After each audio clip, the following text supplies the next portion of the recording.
Welcome to the new Overlords Podcast, where we talk about video games and sometimes why they're made the way they are. And I'm Max, and with me is someone who will never tell me the odds, thankfully, my co-host Sema.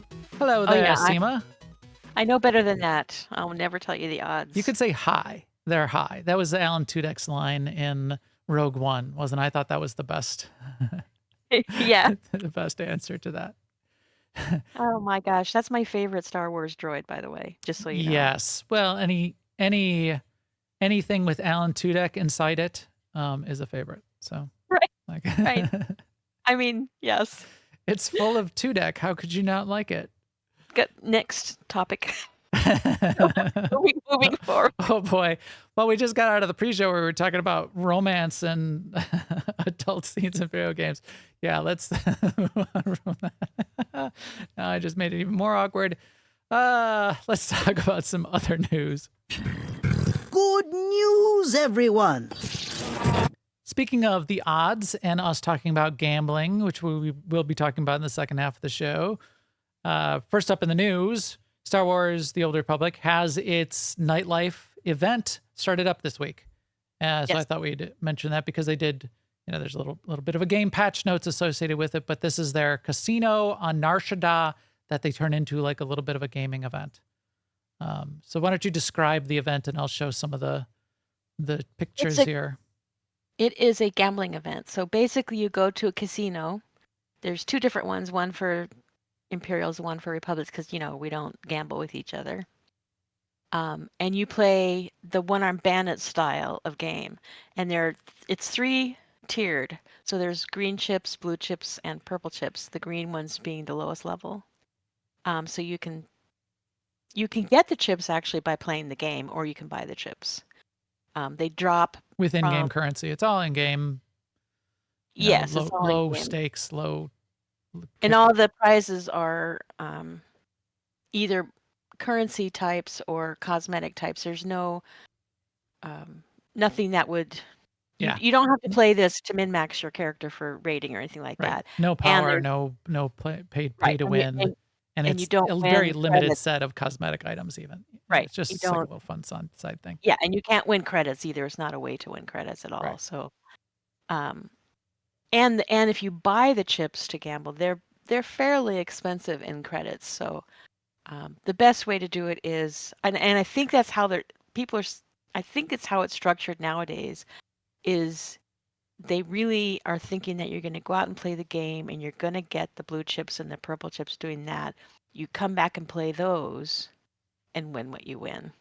I don't think they're necessarily trying to get us to stand in the casino and gamble for hours at a time, although I know some people do that. Yeah. So they did change up the way some of the buffs, like they get a lucky buff, and the way the odds work with the different kinds of chips to tweak it, because this is like they've done this like 4 years so far. To tweak it some so that hopefully you don't have to stand there. One of the things that was happening is you would use one of the purple chips and you couldn't lose, but the thing that it awarded most often was like a big stack of the blue chips. So then you'd play blue chips, you get a couple purple chips. You think, okay, now I got my purple chip. I go to play the purple chips and you get like a bigger stack of blue chips than you started with, and you go back to those machines and you start all over. It was sort of like not that fun. So it's not completely changed from that, but it's backed off from that a little bit. But yeah, then cosmetic rewards. I like the glasses that you got last year, and I guess you can't get those this year, and they're not on the vendor. There's like a previous year's rewards kind of vendor around too, with like a little certificate that you could be winning as like a in-game currency to buy some of those older rewards. But yeah, I want the glasses more than this helmet, although I think the helmet's pretty cool. I think the glasses, I don't know this, but I'm assuming you can just still win them the way you could win them last year, because I think those stay, don't they? I don't know. I think that helmet might have taken high roller shades. No, they're on the list. You're right. Yeah, because years after that year or two that you didn't get the Rhodian, we were still getting Rhodians every year. So yeah, you all were. Big stacks of them. I still didn't, but that's just me. And this is why when at our game night last night, when we went to the casino, Stask put in like 2 chips and like one of these cool weapons. And I And just, a mount, and then a mount. I climbed up on the dais in between the slot machines and just danced because I was like, I played my hollow guitar, and because I didn't want to play slot machines. It's too depressing for me. RNG does not work for me in games. I think it's coded. They know my character's name. It's tied to my account. I And mean, just because they like to hear me whine about it. the technology exists. I'm just saying. Yes. And we'll talk about what technology is sort of behind these things and if it's fun or not. Because you hear kind of the way I'm talking. I don't know if it's fun, but people do like it, or don't they? I don't know. We'll talk about that in just a couple minutes. Once Human has released, so that is something that happened. We talked about the fact that this was releasing this week in our last couple of weeks when we were talking about what's coming out soon. It has finally released. It's early access. It has a little bit of early access bumps in the road from what it sounds like. But nothing too bad. In fact, a lot of people are having a ton of fun with it. So that's pretty cool. A couple things that were weird when it started, when it first launched, but they like fixed it by the end of the day, was you were only allowed to create one character for your entire account for whatever reason. And you were locked to a server, and there's like shards within the servers. And you were also like on a world within the server. But you could then change shards to catch up with friends. But if you picked a different server than your friends picked, you were locked to the server, and you couldn't delete your character, and you couldn't start over. You're like locked out. You couldn't play with your friends. By the end of the day, they kind of fixed that. They opened it up. So first they opened it up where you could create multiple characters. Then they added it back in where you could also delete characters. I don't know what this trailer is. What is this? This is the trailer. This is the launch trailer. This has nothing to do with the game. Look at this. I don't know what they're showing. There's like rock. There's like these rock band with like a Fortnite rock band scene going on. Now they finally have guns and they're shooting things.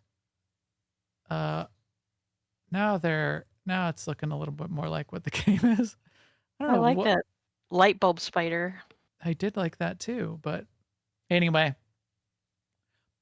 Post-apocalyptic with a bunch of technology, some supernatural stuff going on. Interesting looking game. A lot of survival elements to it. Survival, crafting, building. Sounds like my kind of game. My other big concern was, is it too horror-ish? Because I don't like, just straight up horror. But it sounds like that's probably not the case. It's a little bit more on the sort of like the supernatural post-apocalyptic, not just like a straight up jump scare horror thing. So that's good. The other thing that was sort of a glitch that is causing some of the mixed reviews, which may be a little bit overblown, is people are revolting against or jumping on the bandwagon of hearing that supposedly there are privacy concerns in the way the EULA is written, for one, and for two, the fact that NetEase is involved and the NetEase launcher, which people don't like, because they feel like what's being posted in the license agreement that you're signing for privacy is saying things like, we're allowed to capture things such as your government ID identification if we need to. And people are like, what the hell? No, that's terrible. This is, they're going to steal my identity or whatever. There was a response back from the developers as of today saying, yeah, it's not that clear. I get where some of those concerns might be coming from. That, for example, when we're saying that we would capture your government ID, that would only be in the places where, like, by law, if someone under 18 is buying a game and the parent has to like prove that, they're a responsible adult and submit a government ID as part of it, we have to write that into the end user license agreement so that it happens in those jurisdictions, because that's going to be part of it. We can't say we're not doing that.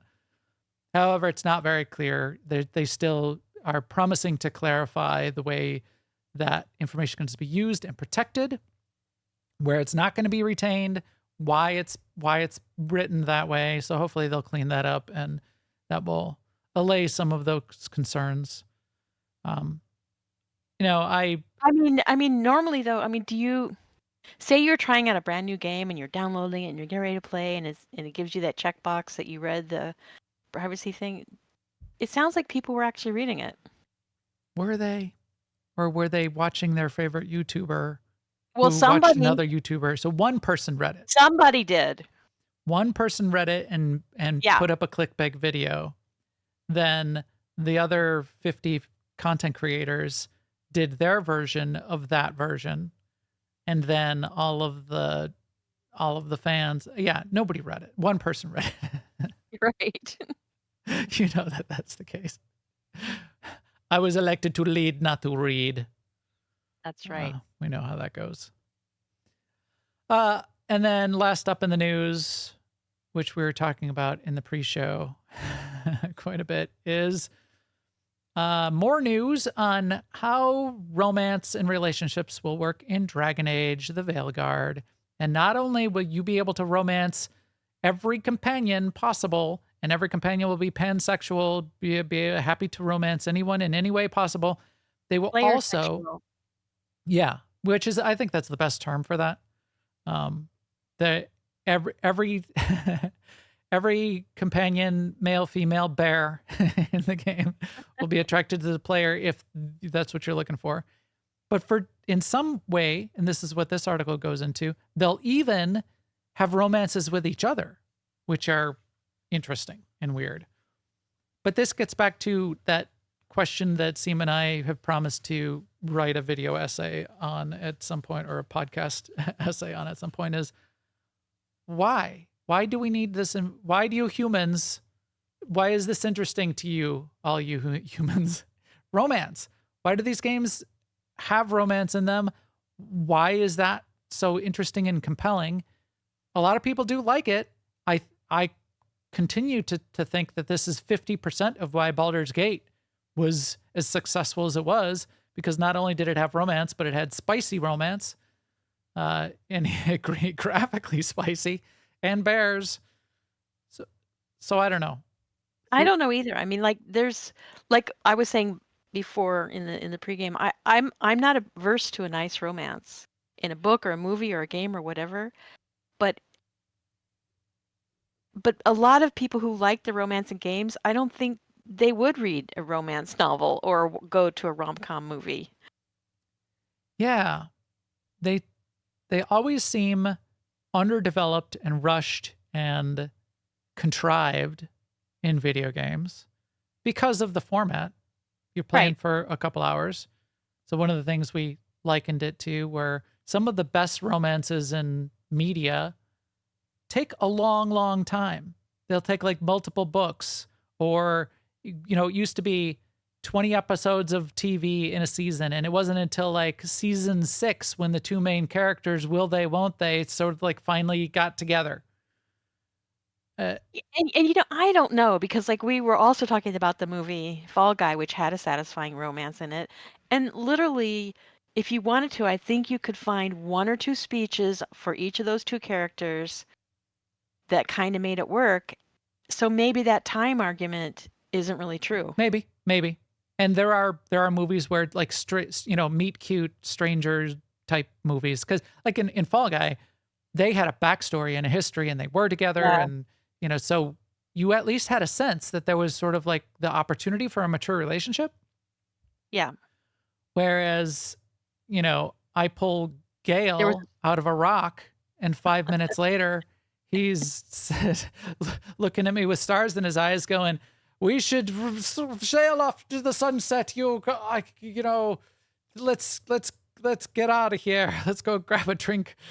You know, that there was no build up there, and I know that one in particular was a little bit of a bug, but it not very many of you're the main character, you're maybe barely even or not even voiced, and these romances just like pop up in your face, and it just doesn't seem But Doesn't so seem very realistic or satisfying. Stask in chat is wondering if it's maybe because we want more interaction in virtual space to mimic more of our real life space, since we have so much of the virtual.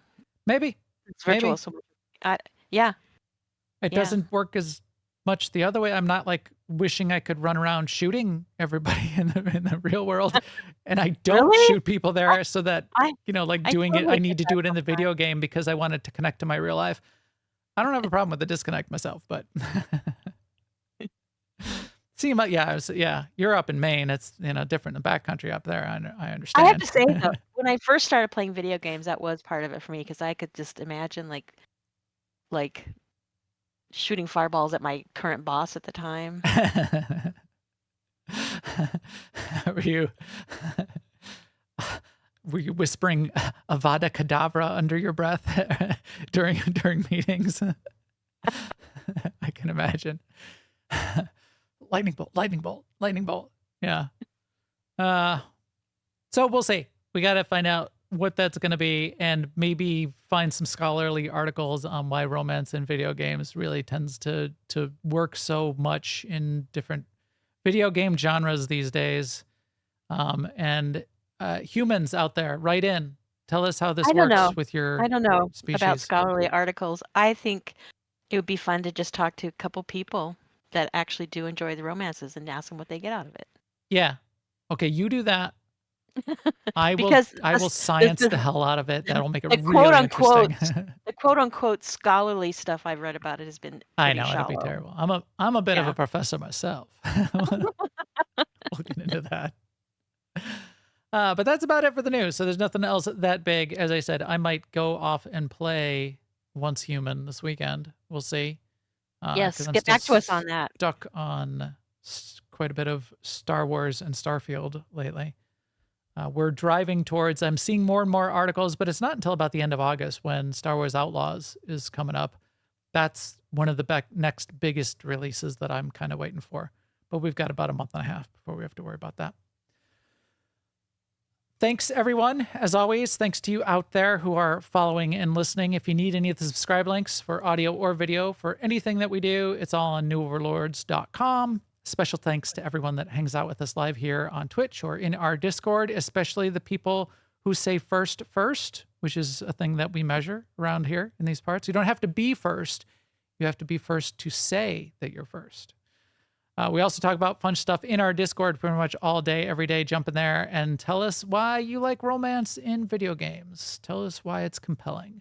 Also, don't forget, if you're looking for one of those big family-friendly gaming communities, we've got one that we play in all the time. It's Alea Iacta Est, AIE. So you can check them out at aie-guild.org. Our AIE Discord is in there, and you can jump in and join us as we play any of these games that have romance or that have gambling or casinos, which we're going to talk about next. Let's get into that. How can you close me up? On what ground? I'm shocked.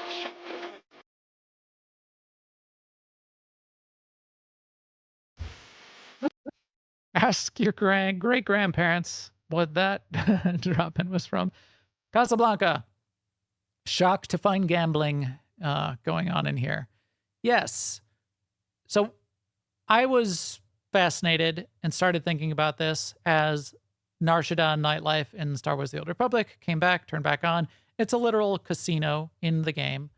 And I started to think, hey, we've got that in a bunch of video games. We've got that in MMOs. We've got that in single-player games. We'll talk about Final Fantasy and Guild Wars and Star Trek Online and Grand Theft Audio and then Super Mario RPG. I found that one. That was like going through old videos and found references because that was just remade in November, like a remake. But that was And like when you think about it, why not? Because so much of what a game does is based on rolls of the dice anyway. Yes. So let's start there, Sema, because you're right. It is, and you said in the pre-show, you were saying this goes back to D&D. It's rolls of the dice. And there's a psychological concept called intermittent reinforcement schedule. And it's been a couple of years, I think, since we talked about this, but this is one of my favorite topics in sort of like psychology and gaming and game design. intermittent reinforcement schedule says you get good engagement in various ways, or you even get like good, like training of animals, like of dogs Or children or children, or or boyfriends. addiction of people to your product by intermittent reinforcement schedules, variable rewards. And what that means is if you just do press the button, get a reward, press the button, get a reward, or even with a dog, you say sit, the dog sits every single time, they get a reward every single time. Especially with humans, when you take the reward away, when it's a fixed reward like that, when you take the reward away, the engagement goes away. It dips. It goes on a downward curve. And in fact, this is something you need to be very careful about. Intrinsic and extrinsic rewards type of situations with like kids and reading. Take a bunch of little kids and you have a little contest, and each book they read, they get a lollipop. That can actually cause them to dislike reading more later in their life or disengage with reading, because when you take the reward away in a fixed reward schedule like that, then it psychologically makes you feel worse about doing the activity when you don't get the reward. You want it to be rewarding in and of itself, for one, or for two, in this way, which is the sort of the underpinning of a lot of video games, the variable reward. You want the loot box to have rewards in it sometimes. You want the good loot, the legendary weapon, to drop once in a while. Because if a weapon dropped, like, just like one coin of currency dropped every single time and you just went to the shop and bought your weapon, it's not as exciting for us psychologically, even though we think it would be better, even though we hate RNG. And I'll say that every day that I hate RNG. And there's ways to sort of back it up and make it soften it for the players. But the variable reward, the surprise and delight when you do hit the jackpot, when you're in all aspects of video game, is a part of what makes it engaging. Okay. I mean, this is why YouTube Shorts is so addictive for me, because like I've been watching one, and that's a dumb one, and I watch the next one. Garbage. Funny. It's garbage, but my monkey brain is trying to repeat that, experience I had when I watched a really cute one, or a really funny one, or one that really was a that's slice of interesting. life. I didn't even or think whatever. about that in like the TikTok, scroll, there being an intermittent reinforcement schedule in there. Huh. Oh yeah, I read an article that said that it's on purpose. Like there's a lot of they don't serve you up the ones that they know you're going to like all in a string. That's interesting. So what happens when our podcast doesn't get served up at all either? Are we just like right in the middle? We're not garbage enough to be So a many mediocre. people are just missing out on pure happiness. We're not at like the high end. We're not peak content, but we're not at the low end too, to have like that low end baseline. So we just sort of get missed in the middle. That's interesting. In video games, it happens all over the place.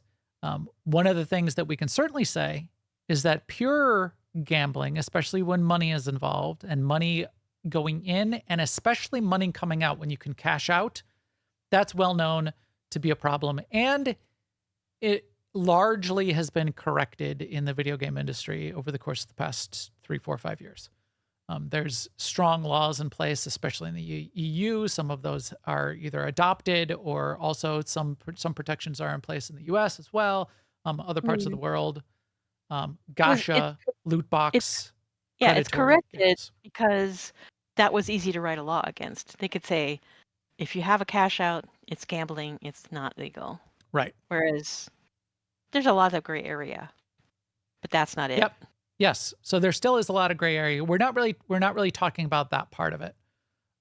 Although that's an interesting part, and we can see as we go through some, even just like the fun in-game implementations, how fun are they, for one, and for two, how close do they get to maybe like walking this line or getting to some of the, quote unquote, potential dangers of having straight up gambling, like loot box gambling in games.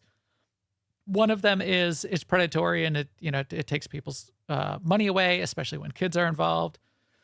a second less strong argument, which I tend to not like, is this argument that it's going to teach kids to gamble and encourage gambling behaviors in children. That gets too close to me in that, video games make people violent kind of arguments. I haven't Right. seen a lot of. I feel like people say this because they feel like it's true. Right. Not that, not that it's actually supported by real good numbers. But so although we don't have a lot of references and case studies and data backing up this article from Forbes, which is talking about loot boxes encouraging gambling, the author is a professor, though, Sema.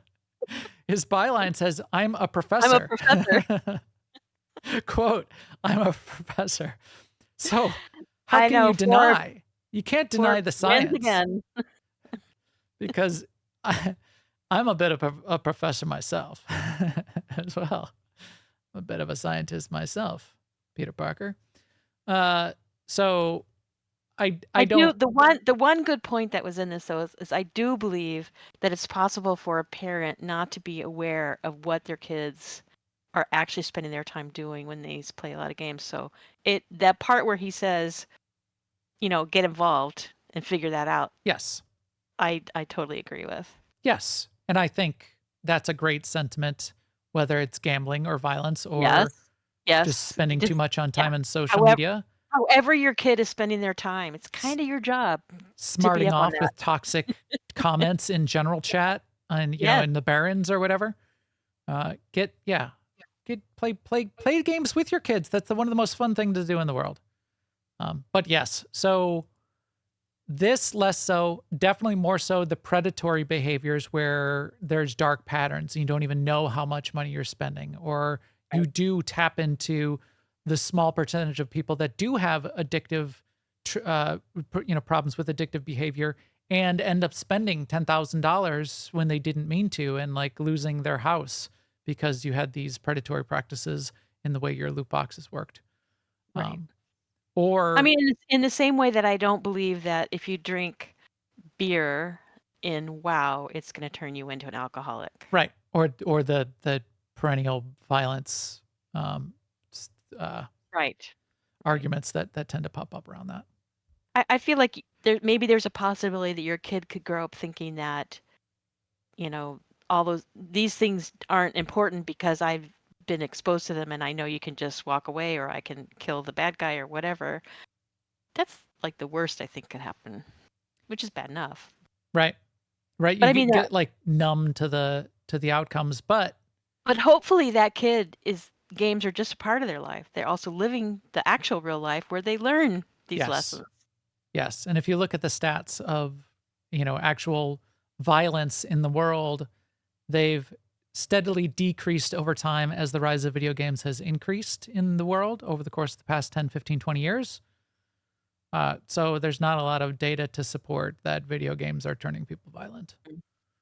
Right. And we love the data. And that reminds me of the podcast and books and research from Freakonomics. Some of the best stuff out there. Go check them. I bet they have something on violence in video games. Data. And 2 anecdotes does not equal data, folks. So And you can say, also, well, I know a on the guy. topic of data, it's not just like somebody saying something and then backing it up with data. You have to actually know all the data because a lot of people take like one piece of data out of context and Yes. say, okay, this proves my point. Yeah, it's not a skewed statistic you're using that you're torturing. Yeah, tortured statistics to to make a side point. Right. Like this professional hitman played video games as a kid, therefore. Right. And that's at the anecdotal level. Even at the statistics level, you can do weird things like Yes, you're right. like turn Bayesian logic on its head. Did you know 12% of all serial killers played video games? 12% played. Wow, that sounds like a high percentage. Did you know like 90% of all children play video games? So what you're actually saying is fewer serial killers play video games than the average population. So the video games are making them are less likely to create a serial killer. We should make kids play video games to make them less violent. But the way you phrase it, there's lies, damn lies, and statistics. So anyway, let's talk about not the loot boxes, not the RNG of the loot dropping in a game, but what about when games have a straight up casino in the game? Card games, you're betting in-game currency. So yeah, Star Wars: The Old Republic. Here's Swotarista's video on the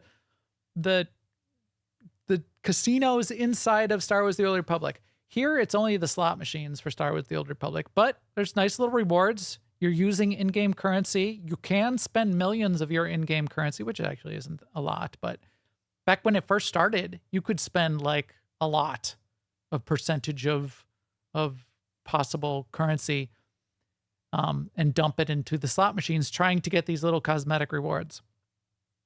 So that's an example. So I'm going to leave Final Fantasy to the end because that's like, I feel like that's the king of all examples. There's a thing in Guild Wars 2, which is called ecto gambling. So ecto gambling, again, there's like a little in-game casino and there's a vendor.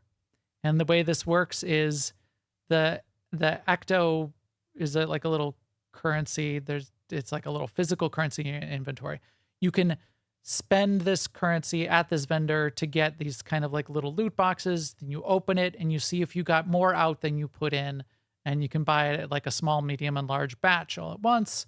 And there's like YouTubers showing them like winning and losing. That seems like compelling content. People just like opening loot boxes or doing the gambling in the game. Almost because I think you're getting the intermittent reinforcement with the audience, just seeing someone else win just as much as you yourself are doing it. Because I'll see a bunch of those. Like, oh, I'm going to open a card pack. I'm going to open 50 card packs. Let's see if I get the rare card. I see tons of views on these videos or these Twitch streams. But this is a thing you can do in Guild Wars. And, people will spend time like analyzing like what's the return on it and how can you get rich on it and blah, blah, blah. So Guild Wars has one. Classic one in Star Trek Online, which is part of the Star Trek universe, which is the game Dabo, which is kind of like roulette. You can play at Quark's Bar on Deep Space Nine in Star Trek Online, the game. And again, you go there, you bet in-game currency, and you win Gold Press Platinum, which is another sort of in-game currency. And you win or lose, and you can keep gambling. There are... What I like about this is when you win, you cry out, Dabo. Dabo. And Quark is actually there. This is a great thing about Star Trek Online is Quark is there, and Quark is voiced by Quark. So it's quite cool the way they handle that. It's definitely an older game, and the graphics don't hold up as much in some of the modern games, graphics and animations, but the mechanics and voice acting and story do hold up. Same with Lord of the Rings Online. Is it gambling in Lord of the Rings Online? I'll have to think about that one. But yeah, so there's the full implementation of Dabo, of how it works, what the odds are, what bets you might make. Because again, it's sort of like more complex, like a 2-layer roulette wheel, and you can like place your bets in different ways. I think you can place like 3 bets at once, and I think there's even achievements if you win a bunch, but you're mostly winning currency with that one. So I thought that was a good example. So this video wasn't as scientific as he was making it out to be. It was Grand Theft Auto. So GTA has a casino, and it's a straight up casino in that one. So there's a couple interesting things I wanted to get into. This is a single player game, right? Yeah. Okay. So let's talk about that. So this is straight up casino. You can play blackjack. And so this person in their video was trying to see like how close to real world odds were some of the games for like blackjack and slot machines and that kind of thing. And they are pretty close to real world odds, it turned out, even though his method was very unscientific. It wasn't terrible though. But yeah, so tell me, Sema, I kind of get why you might do this in a MMO when you don't have full control over the game. But in a single player game, especially when you have like save points and you can save scum, why wouldn't I just like bet all my money on a blackjack hand? And if I lose, rewind, save scum, and then do it again until I why?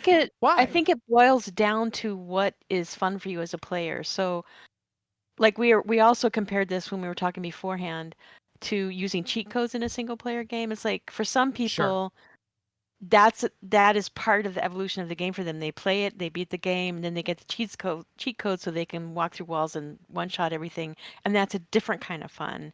And let the save thing where you can always win a bet, then that seems to me sort of like using cheat codes. So like it's the process that's appealing, maybe? I don't know. Yeah. Yeah.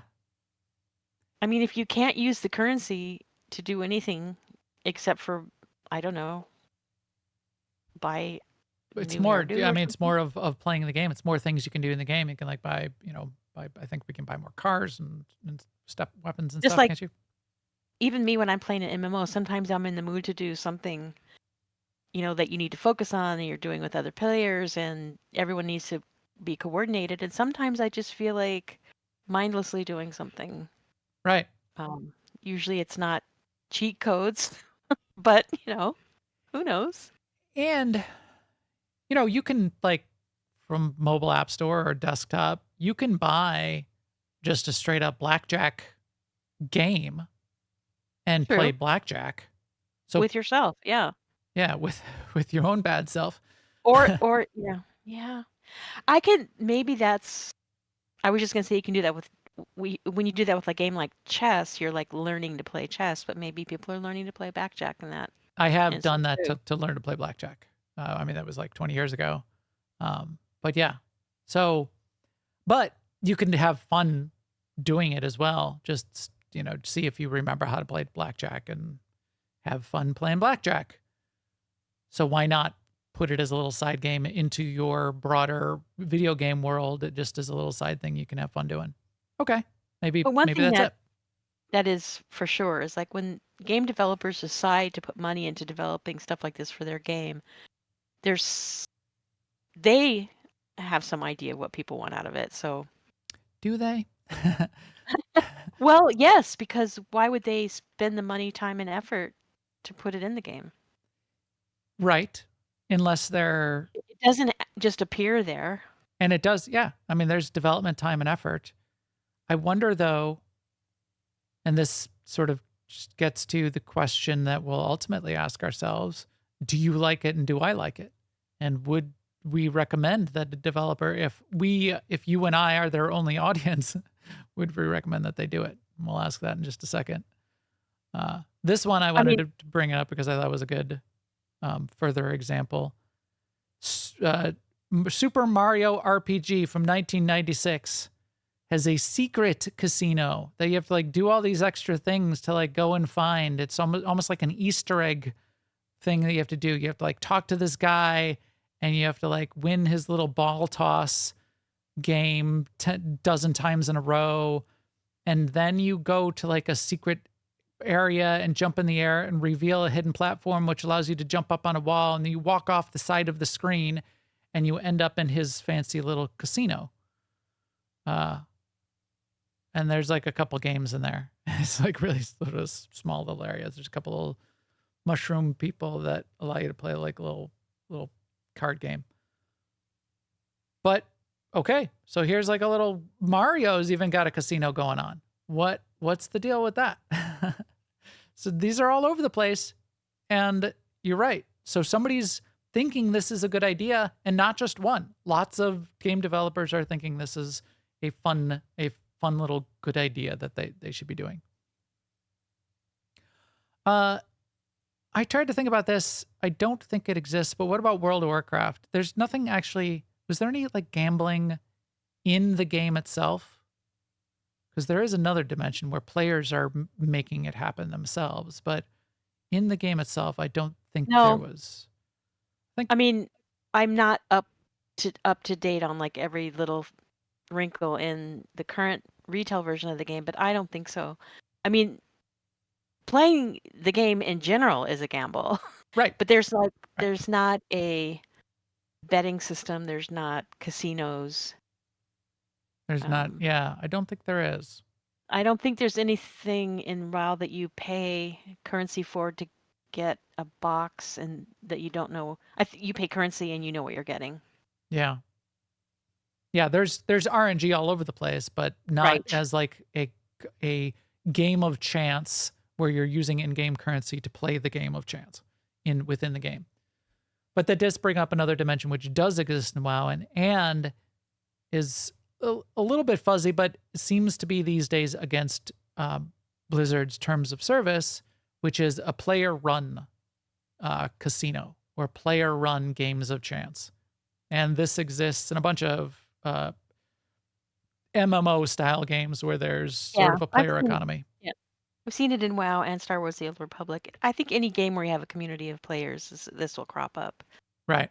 I've seen it in, well, the worst is Eve when the bank runs away with your with all of the Right. pot as well. And there's different versions of it, Scams. but it's all some version of they use the whatever the /roll command is in that game, and they say, you give me 500x, and if it's below the number 8 or above the number 8, I'll pay, or whatever. Right. I think WoW's main reason, or Blizzard's main reason for it being against terms of service is that there's no way to enforce that.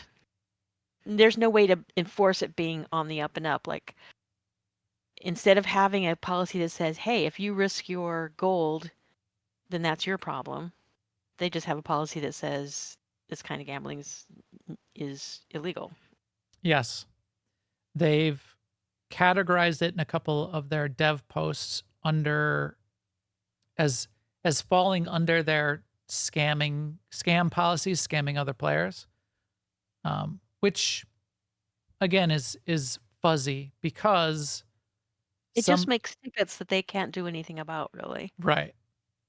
If there's any disputed behavior, they can't do anything about it. It's very difficult to sort of unwind that, because they can, if you got like a really reputable person that was acting as sort of like the intermediary acting as the house, sure, you could have a dice game and people could all be on the up and up, and some people would win and some people would lose. And even if it's completely fair within the rules of the game, you could still have people losing who are mad about losing and report it. And then what do you do? Then you got to like unwind it. And then it's probably almost like forensic accounting to unwind what's going on back and forth and look at chat logs and see if any scamming was going on. So they just say, no, don't do it. Stask is mentioning poker in Red Dead Redemption. There's other sort of like just interesting card games in other like The Witcher. I actually, poker with an NPC in a game, I can see that as an interesting pastime more so than like a game of chance. Especially if there's kind of the setting like in RDR2, having, sitting down in a tavern in the Old West and, sitting down to a poker game, really sort of like in universe. Part of the setting. And it's like it shows up in every old Western movie. And you wanting to sort of like play into that as part of the RP of the RPG. Yeah, I could definitely see that, which leads us to one of the articles I pulled up. We did hear that Star Wars Outlaws is going to have sabacc in it.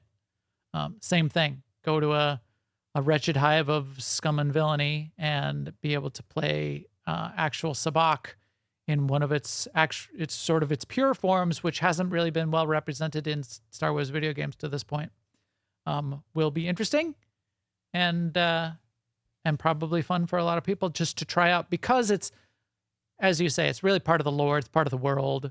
That's how Han Solo won his ship from won the Millennium Falcon from Lando Calrissian. You want to go and do it? Cool. The intermittent reward schedule when you don't win the Millennium Falcon, and that kind of like spoils your headcanon of you being like the cool hand smuggler of the world. I don't know. It may dilute that role play satisfaction, but this gets to another point you brought up. The rules don't have to be pure, and the algorithms behind these games inside of these casinos, or especially in a single player game, don't have to be pure stats. There could be bad luck protection. There could be the opportunity to allow the player to win to make them feel good. There's no reason you can't code that into your video games. I don't know how many do. I don't have that good of an example of it, but we do know that it does go on in various types of RNG systems across video games.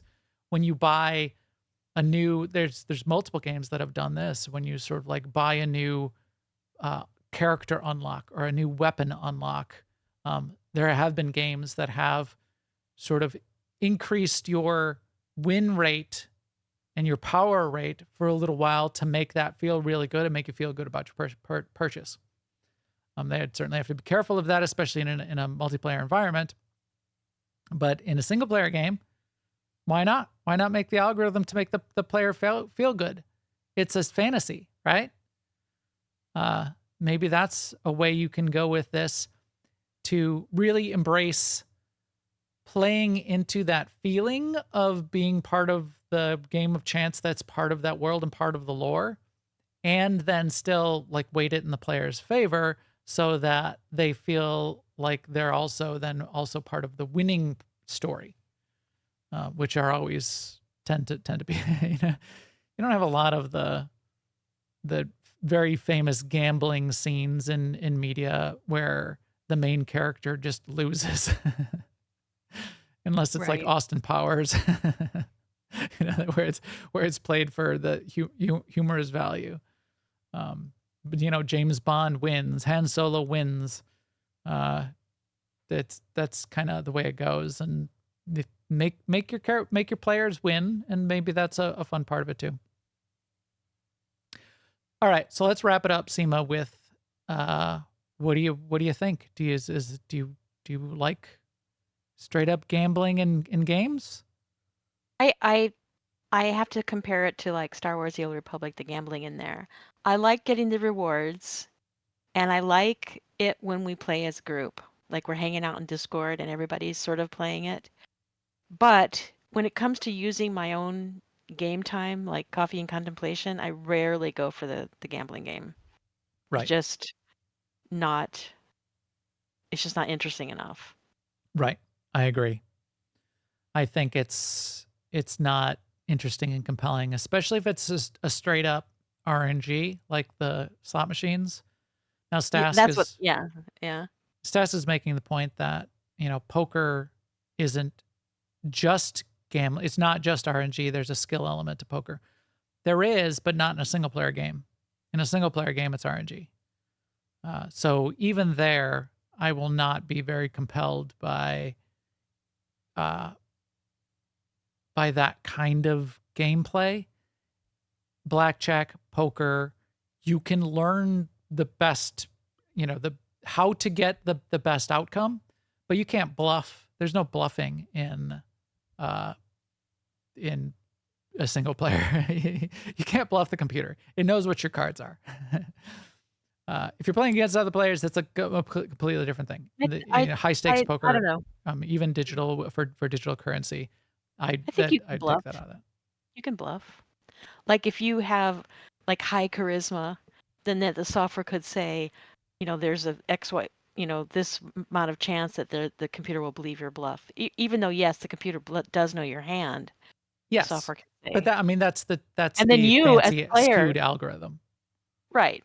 And then you as the player, you can believe or not believe the NPC's bluff or bet. Yes.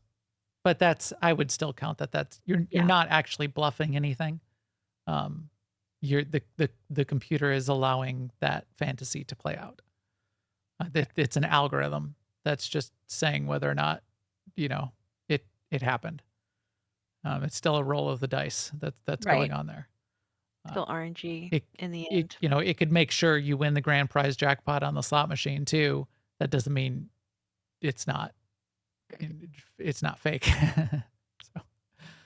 So,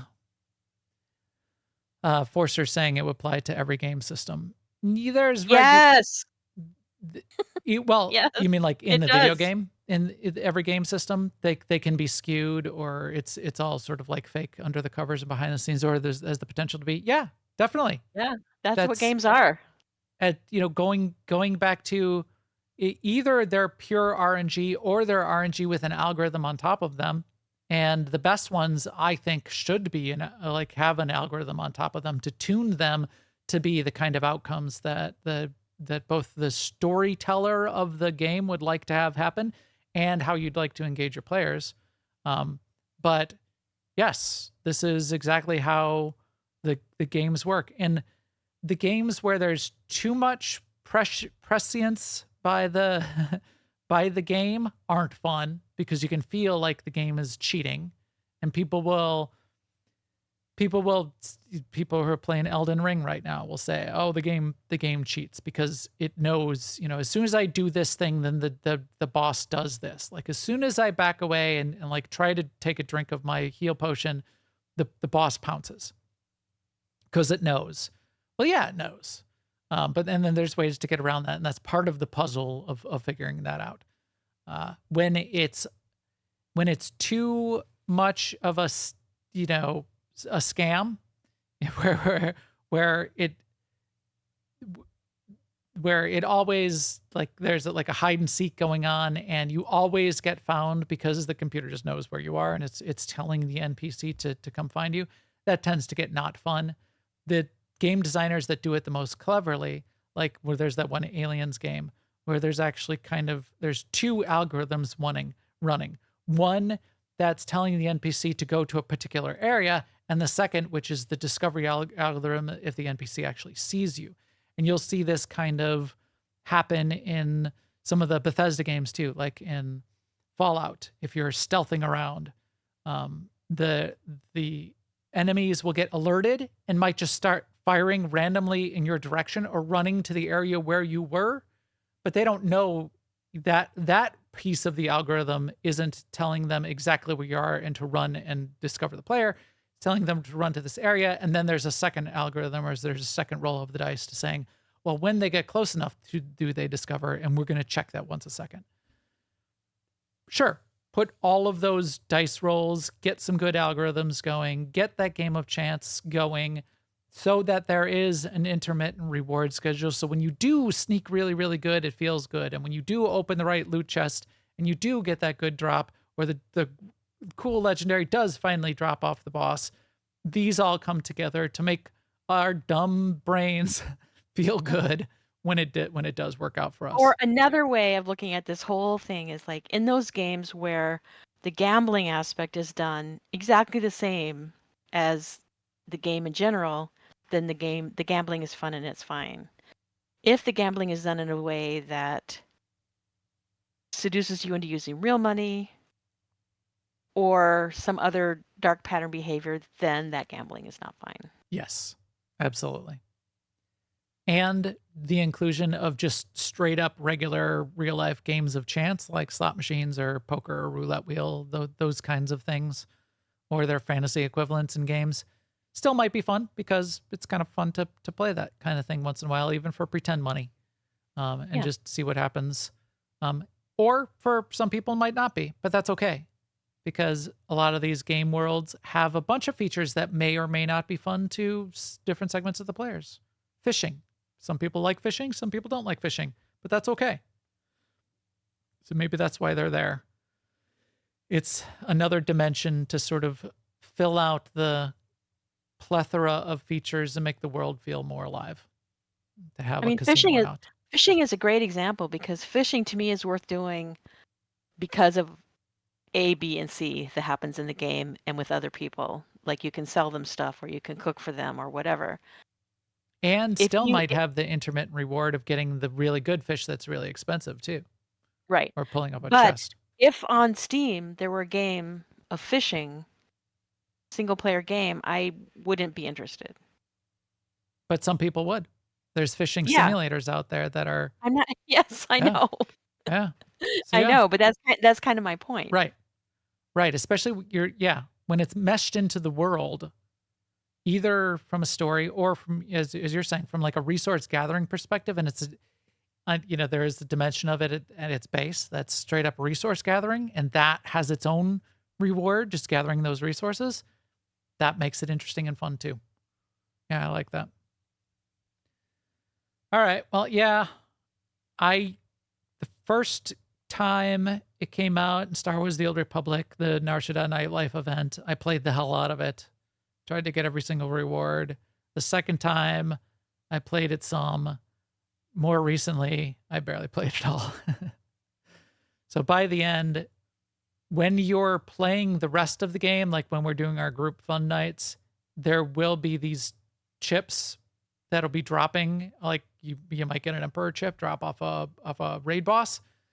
I will play those. I don't bother to buy chips anymore and just like try to get the rewards that way. I've also been playing that game in particular and a lot of games similar to it for so long that the individual cosmetics themselves, I'm no longer a completionist in any game I play.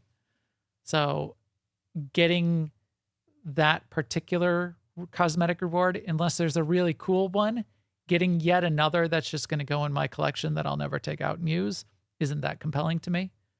But as you said, Sema, if we go in there on our Thursday night or Tuesday nights and do a little bit more gambling as a group, I'll still come hang out. Maybe I'll do some slot machines too. Maybe I'll stand around and jump on the microphone and pretend I'm part of the Cantina band because that's And fun I too. mean, we're in our own position too in that game, right? Because we've been playing it for Right. 12 years. So we have a built up cache of items and of resources. If something really appeals to us that we could win during that game, maybe there's another way of getting it. We could probably acquire it. Right. So that's that's that piece different away from the from it. person. Yes, there's right. So someone else who wants something that's on the list of things you can get, it might be a fun way for them to go after it. Yes. But as always, Sema, never tell me the odds. 42. Those are the odds of life, the universe, and everything having an answer. Absolutely. Also, eat less salt. Eat less salt. Is that the odds?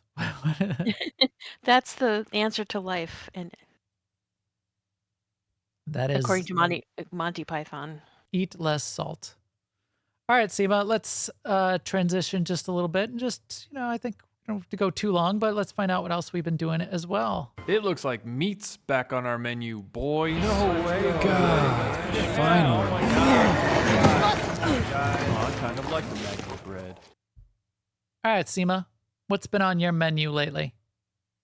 So when I first started playing Remix and WoW, I did a class I didn't already have a max level character in WoW, and at some point, once I got sort of like in knowing the sort of ins and outs of how Remix works, and Remix, by the way, it's like a WoW event that you play in retail version of WoW. It's sort of to the side of the real world, but it's an I think event that two you play episodes through. ago, we dove into it into a little bit, quite a bit of detail. Yeah. So you could sort of go And back and check it out. But yeah, it's a They really had a- interesting spin on They had yet another a world. similar thing a couple months back that was PvP centric. This is PvE. And it's like revisiting one of the previous worlds of WoW, and that is fun. Part of the fun for me because I did not play during this time, didn't play WoW during this time, so it's kind of fun to see the quests and stuff. But now I have started creating new characters in Remix to get to max level that I don't have that I have, but I don't have at max level because it's easier to level them in Remix than it is to level the last 10 levels of that character in Hmm. real retail. All right. So you really So like hooked back in. yes, yes, and And your yeah, intent there is to level up those characters because at the end of Remix, then they become part of the retail game. And now you're going to have this collection of characters that you didn't have yes. before. And I will probably not play, so I don't really like. I haven't done a lot of self-examining about this decision, but it's a fun way to spend time, Sure. to spend my game time. And yeah. So when this is actually a behavior that I do every time there's a pre-patch too. Like I think it was similar to when you were doing the sort of events in Fallout where you log in every hour. Like whenever there's a pre-patch, where if you go out there with your max level characters or close to max level characters and do an event and get gear for it, I will go through this little exercise where I end up doing the pre-patch gear thing with like all my characters. Yeah. And that's I recognize it's the same thing here in Remax. I'm like I made up this like thing where, oh, I'll be prepared for the War Within because I have all these max level characters, which I know I'm not going to play them all. So I don't know why I'm doing that, but maybe I this is like the gambling question in single player games. Is like I don't know why I'm doing this, but I like it. I like moving the bar. I like the straight up interacting with the leveling people. experience can always, we're MMO players, and that's always a fun thing. I definitely get that, especially if it's accelerated. If it's the Yeah, I long, mean, long grind where I got to play for weeks, I'm not gonna. yeah. I I mean, Jay Malman has a good point. I don't know. Like maybe I can level from 10 to 70 in Remax faster than you can level from 60 to 70 in whatever the pre-patch event is going to be that's coming up. yeah, So that I mean, or I not, or might maybe even the pre-patch yeah, is gonna accelerate a whole bunch of things too. right. And I had to ask myself like what do I love about my characters? And can I just make a new version of that character or am I attached to the original character? I think I can just make a new version of it. I don't think I am attached to the actual character because I actually have characters littered across multiple servers in WoW where at a previous time in my life, I played with this group of friends and we were on this server. And if I was really in love with those pixels, I would have either stayed on that server or I would have transferred that character along when I went to different servers, and I didn't. So, That's interesting. That's an interesting question. I still have my original day one druid. That's one of my two main characters. I guess I have three main characters right now, and when I play World of Warcraft, which I haven't in a while.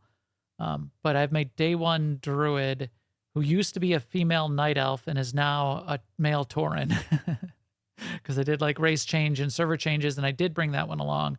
But then I also created a hunter along the way, so I have an old hunter.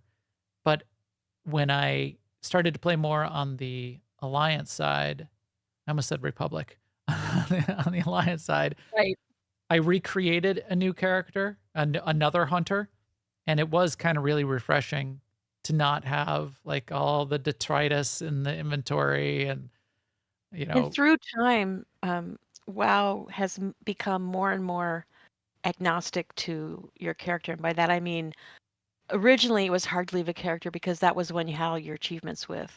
right. But bit by bit, they've made achievement after achievement like count for your whole account. Um, and so the ones that are important to me anyway, I still have them with my new character. Yeah. And I can dress them up however I want. And I can, it's hard for me to make an argument to go back and get that druid off of server X, Right. when I make I make a druid today that will look exactly the same. And I'm the same.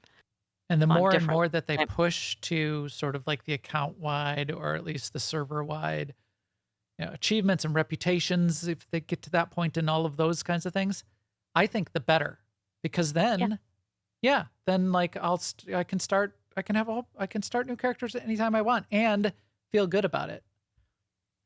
I don't anymore do what you're suggesting, which is take all of my alts and like level them up to max level. Part of it is because the compelling reason for me to do that back in the old days of WoW, you go back like 10 years ago, was the way professions worked. I loved having every sort of a max level character in every one of the professions, and I would be master of all professions. And they ended up breaking that, and I don't even know what the state of it is anymore, but they ended up breaking it such that you had to not only have the character at the max level, but be doing max level content with the character in order to be effective in the profession. Mhm. Like you Right. couldn't be a blacksmith without raiding as a blacksmith, so you're getting the raid blacksmith's currencies. Right.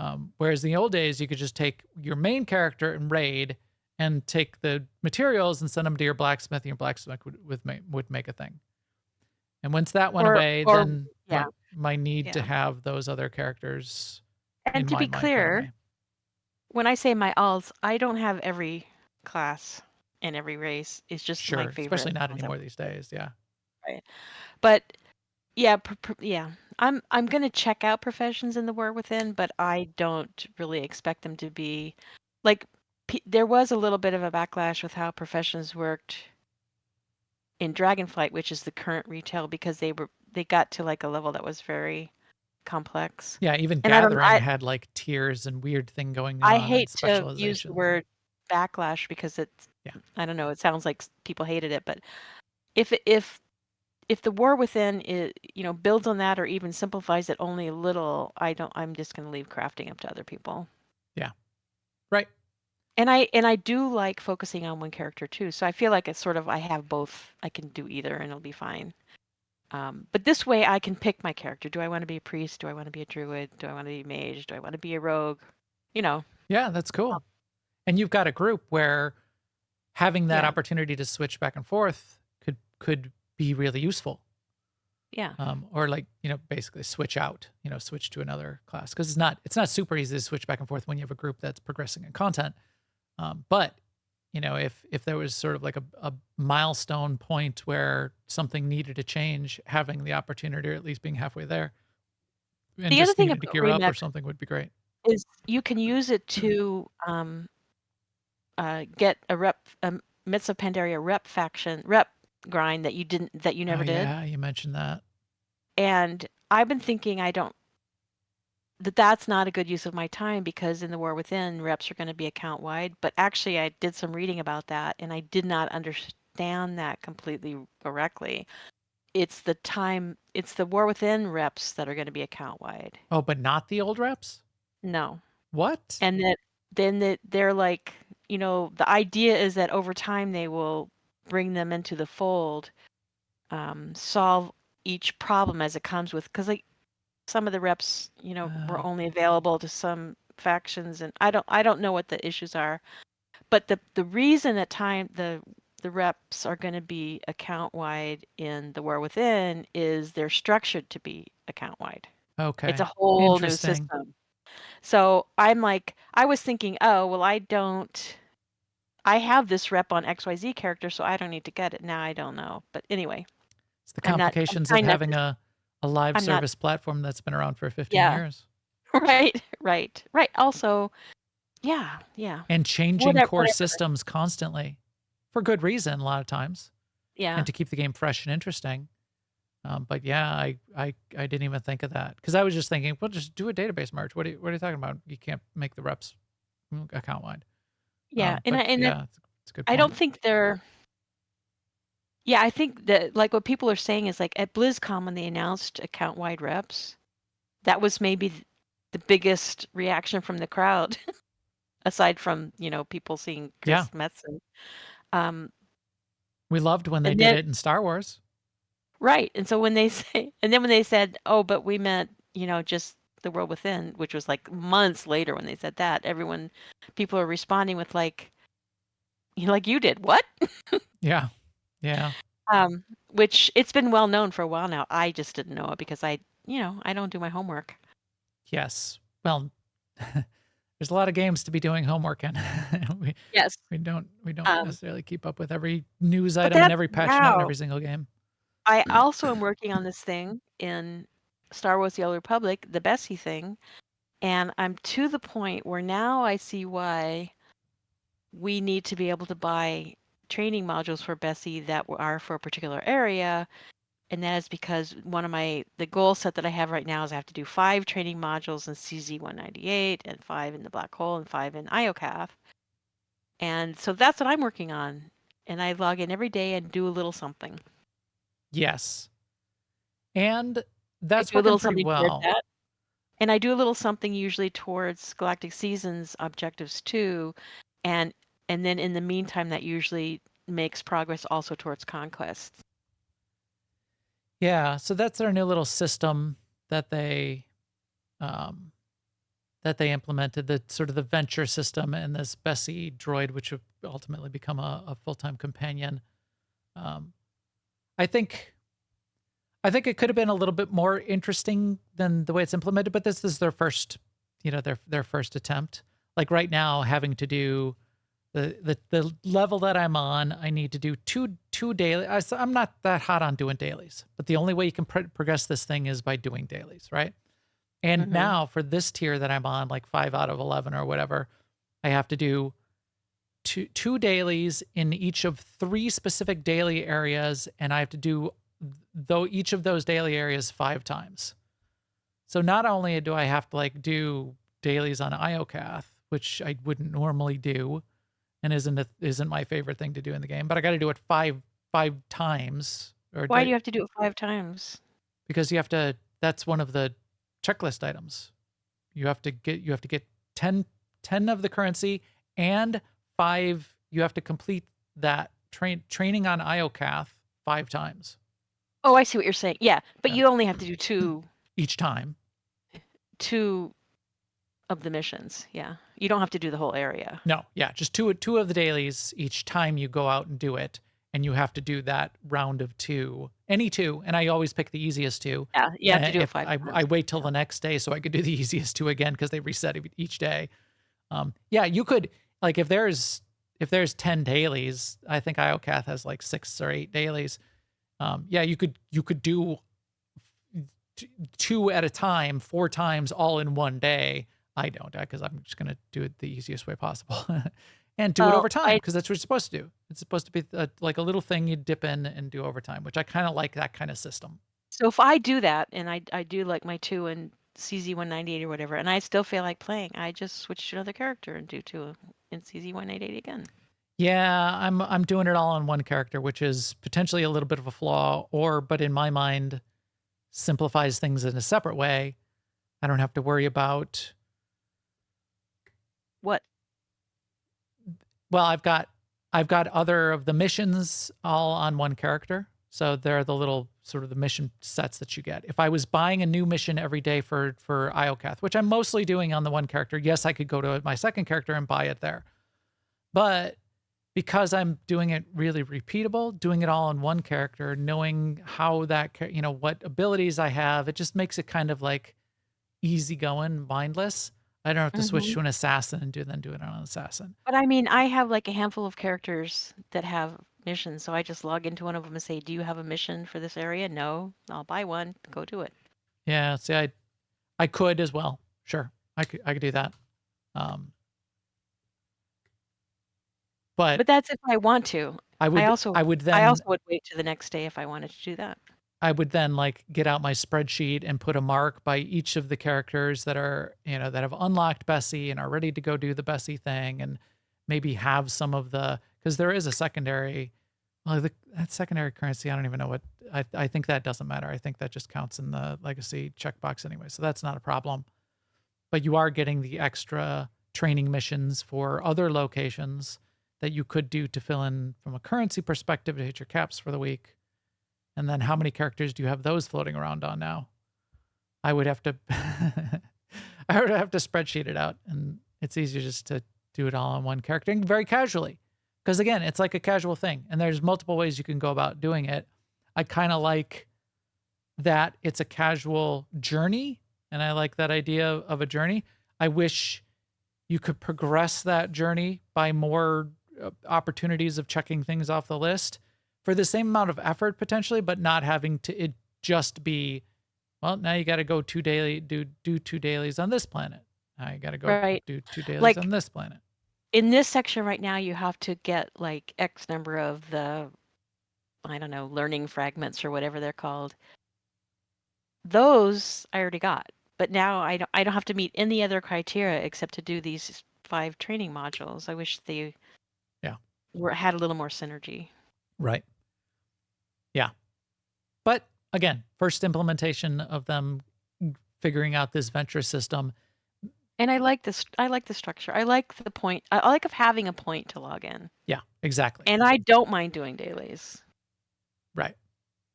And if I don't feel like doing dailies, then I have the option not to do them. Yeah. Because sometimes they do get old. Yeah. And like I don't want to do dailies on certain planets, but I might find that I want to do that, and I'll get the familiarity with them, and maybe I'll add them to my repertoire. Exactly. Like I've never really done dailies on Rishi, so I kind of avoid those. But one week, that's going to be on the list, and I'm going to have to do them if I want to keep doing Bessie.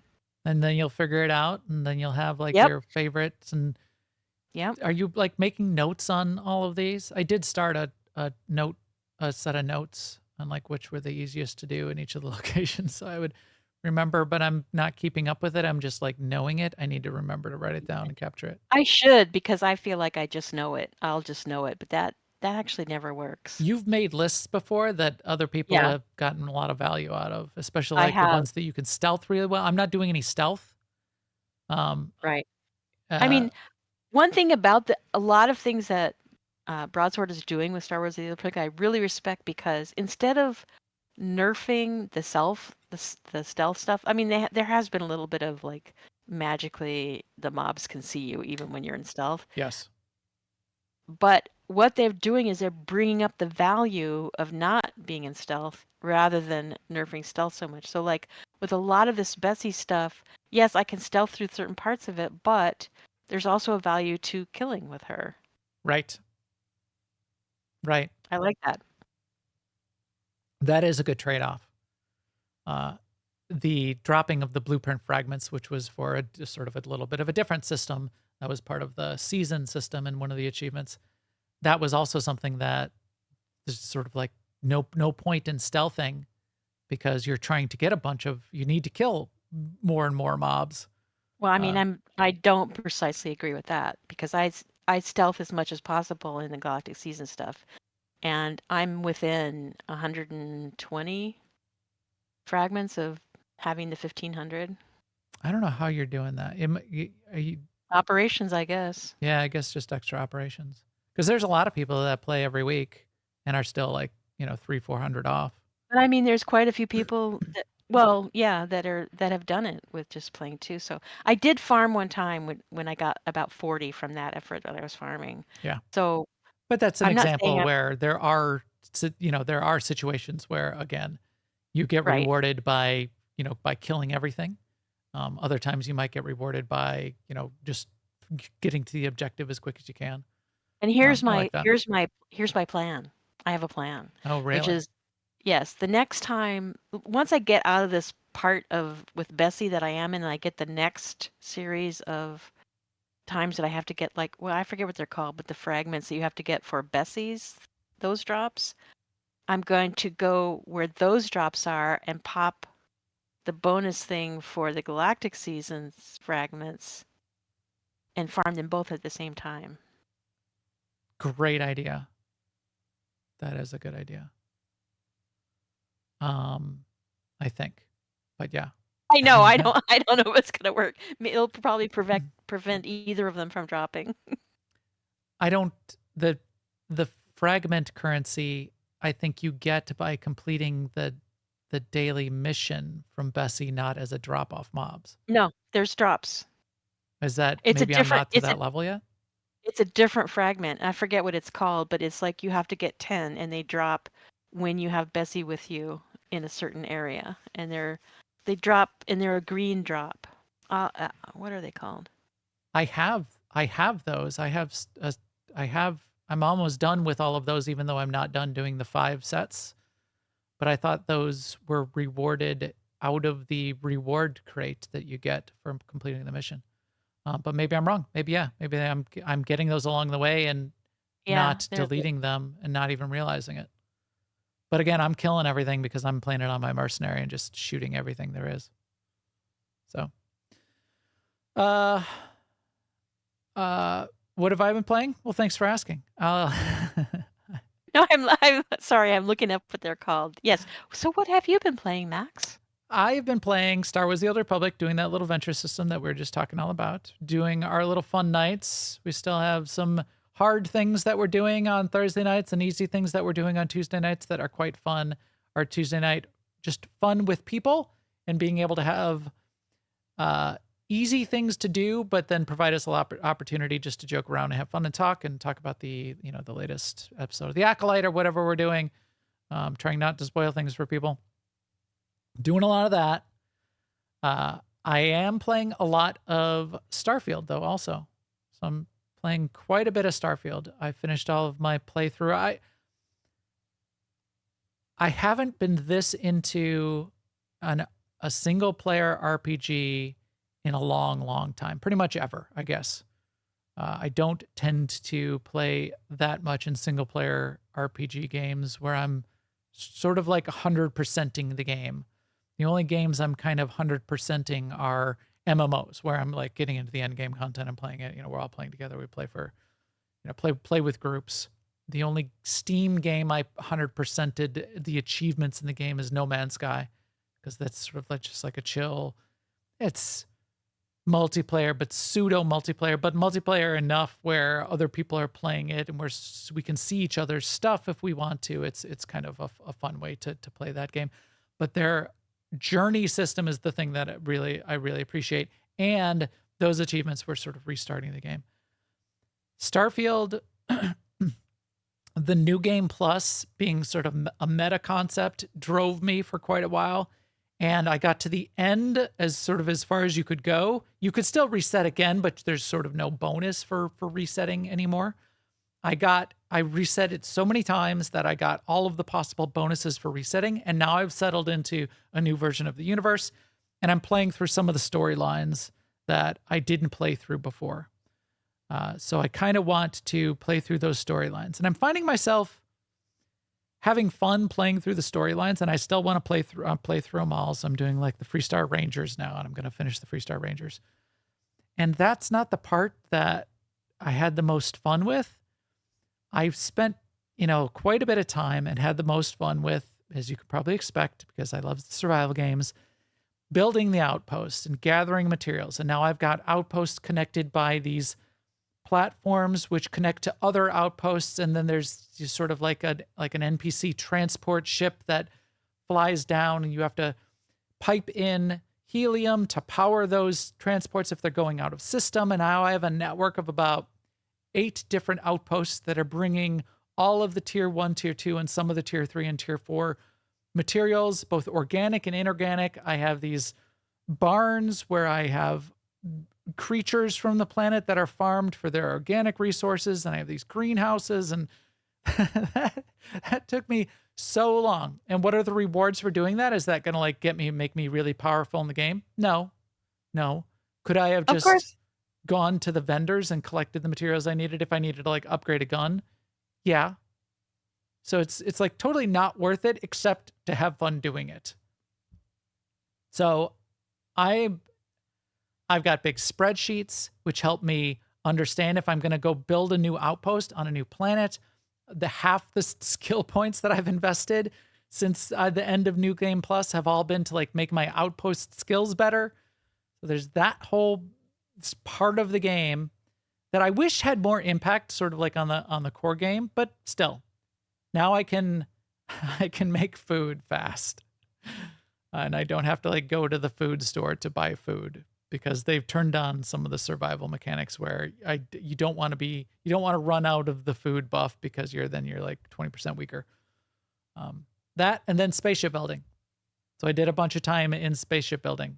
I even did one of the stories in the game that I had done before, the Vanguard series, to unlock a weapon that made my spaceship really powerful, because that was another really fun thing to do. So it's less about the story for me, as turns out to be the case in most games. having a story and having lore around you is compelling to me. I like that. I like being immersed in an environment that has a story. I don't like just like the pure survival sandbox where there's no story and no reason for you to be there. But the survival, building, crafting elements are kind of the thing that I find most compelling in games in recent times, as you can imagine. Because it's sort of like the side games that I tend to play. So yeah, I'm looking to finish up some more of the stories, have a nice little single player environment then that I'll probably then set aside before too long until the Shattered Space expansion comes out. And then it'll be a nice way to have a strong baseline with some nice ships and guns and story done and companions built up that I'll be able to play the Shattered Space content in a new way when that comes out. And anything new that they add to the game then when Bethesda, I almost said BioWare, when Bethesda adds in some of the new features that they're planning on bringing as well. So we'll see. We'll see where that goes, but that's been really compelling. And then Fallout 76, which is much more survival, but with more of the multiplayer elements added onto it. The thing that's still pulling me into that on a regular basis is we talked about this a couple weeks ago, their battle pass system. And I like those battle pass systems as sort of what you described for the venture system in Star Wars: The Old Republic or the seasons in Star Wars: The Old Republic. Just logging in and having like a kind of a little checklist of things to do is fun and compelling and pulls you back in and reminds you of fun things you can go and do. And when it has a diversity of objectives per day and they're kind of random, which is really what Fallout does. Fallout gives you 8 things to do per day. And those 8 things might be anything in the game. It might be go participate in one of the open world events that happens every 10 minutes, or go to your workbench and make a stuffed animal. That's an objective which comes up. Go find a can of dog food and eat 5 cans of dog food. That's a common objective. That's one of the 8 that comes up periodically. So it's weird, different things where you maybe have to do a little crafting, maybe you have to do a little adventure, maybe you have to do a little exploration, go find 5 bugs to shoot. I love that kind of system, which reminds you of little things to do, but is really kind of a bite-sized checklist of objectives to get you back into the game. I think is a really good aspect of a system to keep players engaged in a way that isn't super heavyweight in new features that you build. You don't have to build a new operation to have a little bit of a system like that going on. And yes, it's not as engaging to players as having a new, raid boss to go and fight, but it reminds you of the fun things of why you like the game in the first place. So I like it as a design element in a lot of games. So that's mostly what I've been doing. And as I said, we'll see this weekend, probably get in to try some of that Once Human. I think I should try it because I can set aside Starfield at any point in time, and the adventure system in Star Wars: The Old Republic is a side thing as well. Might be a fun thing to just go and check out and see where they're at. It's early access. I like games in early access. I don't mind them being incomplete. I like sort of being along for the journey of the development ride as well. So I'll play a little bit of it now, see how it's going, see where it's at, and get a sense of where they're taking the game, because that can be fun to see, that peek behind the curtains too. All right, Sema, anything else before we wrap up for today? Nope. I was just thinking I would like to hear your thoughts on that game, especially like what parts of the trailer were actually in the game. Yeah, the Fortnite rock band with the fuzzy teddy bear character. Yeah, and versus the previous trailers we saw, which was like some eldritch horror, right, right, weird like giant eldritch horror boss. Even some of the comments on the YouTube video of the trailer were saying things like, "What? Yeah, what game is this?" Exactly. I don't know what that was supposed to be. So yeah, I'll get into it. And speaking of intermittent rewards, in WoW, I just got a mount and a pet from my subscription. So like, to WoW. yeah, Oh, like so since I do my subscription on a long-term thing, I get surprised every once in a while by these I still rewards. have my WoW subscription ticking as well, so I should be getting it. Yeah. I got like 6 month or whatever. Yeah, so so this one is Probably get a little surprise in my look. It shows up as a little present box that you get in your yes, but collections. I'm surprised because it had a what am I trying to say? In Kata as well. So like the prize was a mount that you got in retail, but it was also a pet that you got in Cataclysm. So I thought that was cool. Interesting. That rewarding awards across multiple games in a game ecosystem, more and more, I think, is the direction some of these franchises are going to need to do. And Fortnite is doing it this way too, where like if you buy a skin in Fortnite, the corresponding skin in Lego Fortnite is available, is sort of gifted to you as well. Right. That's a good idea. That's something cool to do. Yeah, and to incent people to do the longer subscriptions is a good idea too. Right. Especially, and if you play a game all the time, I recommend doing the long subscription. I know you're thinking, well, what if I decide to quit? But if you're pretty sure that you won't, it's just better for you. It's better for the game. If I'm not doing the long subscription, usually I'm doing a monthly subscription and canceling it that same day so that I can just play out the month. Yes. Because otherwise it turns into a long subscription anyway. I do that with streaming services for that same reason. Yeah.